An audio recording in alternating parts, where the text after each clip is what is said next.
more solving with parentheses. Basically, every one of these lessons, we're just adding one more annoying thing in our solving. So, the first step is distribute. So that means I'm going to multiply and get rid of my parentheses. Then we do the same stuff that we did from the last one. So we're going to combine stuff, numbers with numbers, x's with x's.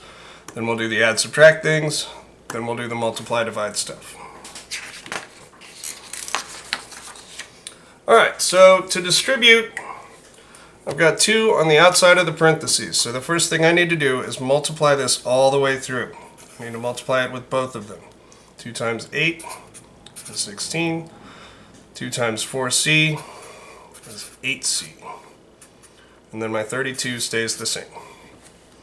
I don't have anything to combine, so I don't need to worry about that step.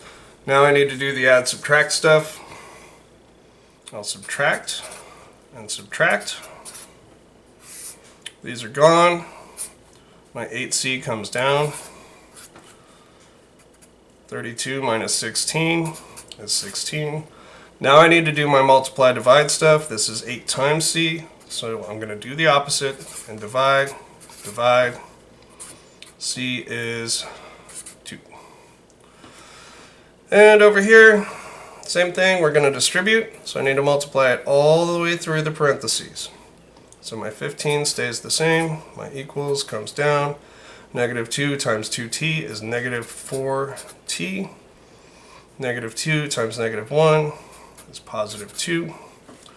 Now I need to do my add subtract stuff. This is adding, so I will subtract 2, subtract 2.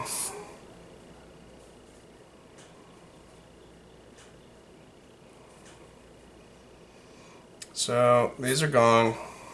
I get 13, my equals comes down, my negative 4t comes down.